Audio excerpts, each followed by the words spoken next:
Welcome to Range Rover's Design and Engineering Centre. My name's Johnny Smith and I'm going behind the scenes to meet some of the designers and engineers responsible for creating Range Rover's all-new amazing Evoque. We'll be finding out just what it takes to turn an awesome concept vehicle into an awesome real vehicle.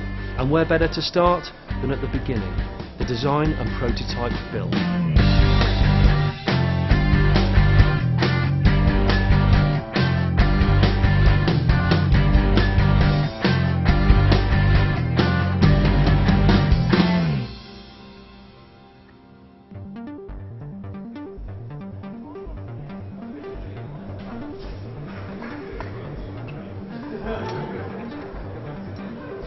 Wouldn't it be great if building a car was just a simple process of gluing a few bits together and then painting them in attractive colours?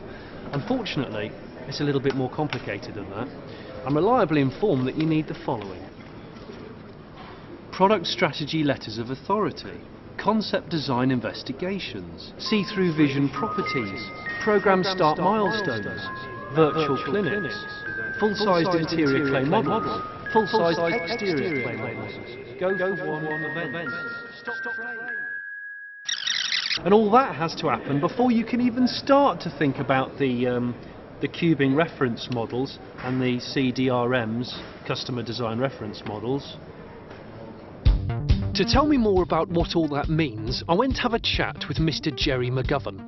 Jerry is Range Rover's design director and the mastermind behind the design of the new Evoque. The first thing I wanted to know was why he felt that the world needed a smaller Range Rover. It is the smallest, lightest Range Rover. Clearly that talks to a world that's far more conscious of sustainability. Now, we're not saying all our vehicles now are suddenly going to shrink.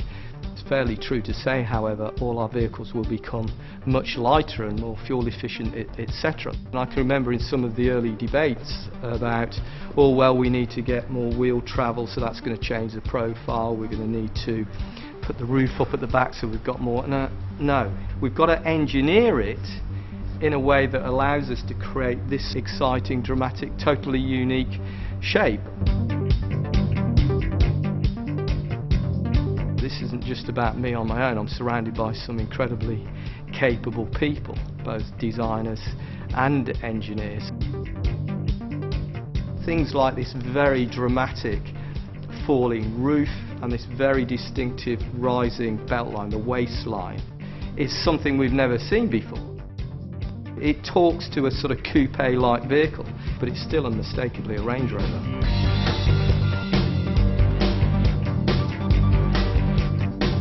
The inside of Range Rovers up till now has been very important. It's the cockpit, it's where you sit. Is this going to be very similar? It's going to have the DNA of the bigger brothers. This isn't supposed to be meant as an entry-level vehicle. This is somebody who wants Range Rover, who wants the qualities that are intrinsic to Range Rover, but they want it on a smaller scale. It's going to have premium levels of quality that we probably wouldn't have seen in any vehicle of this size before. I personally have a high confidence level that this is going to hit the sweet spot.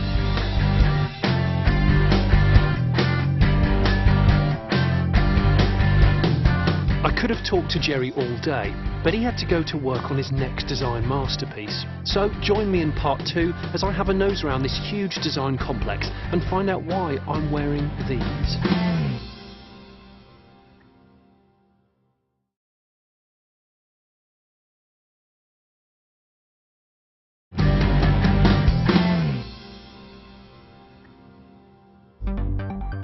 Talking to Jerry and meeting his team has given me a real insight into the design process.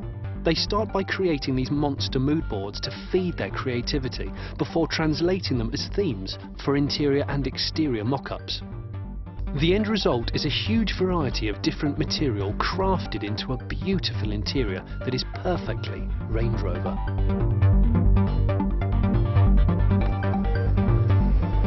So, when everyone's happy with the overall theme, the designers team up with the engineers to do battle in a virtual world of vehicle testing. Life-size 3D virtual models are created and displayed on massive screens in this top-secret, highly sophisticated area known as the cave. Here the engineers and designers interact with the model, moving all around the vehicle, even opening virtual doors and windows as they carry out various calculations and simulations to give a precise picture of how they expect the vehicle to perform. But you know what? There's only so much you can do with virtual testing. At some point, before the car goes on sale, you have to make sure that all of those independent calculations work in the real world. And for that, you need to build a real car. And so some of the best engineers from Range Rover assemble in a top secret location to build more than 130 prototype vehicles. Now these are not the final cars, these are the butterflies of the car process, destined to live short but glorious lives, as they're basically built to be destroyed. These brave vehicles are sent off all over the world to experience everything that nature and mankind can throw at them. But as these cars haven't been revealed to the public yet, each one needs to be camouflaged to stop those pesky spy photographers spoiling the surprise. Mind you, this being a Range Rover, even the camouflage is designer. Today has been a real eye-opener. I've discovered that it takes hundreds of designers and engineers working together as one big team to design and develop something as complex and desirable as the new Range Rover Evoque. There's no question that designing a car today, a desirable one at that, is met with a barrage of constraints. This is Range Rover's largest ever leap, yet smallest ever package, and one that's truly 21st century. If you thought you'd never buy a Range Rover, the Evoque is all out to change that.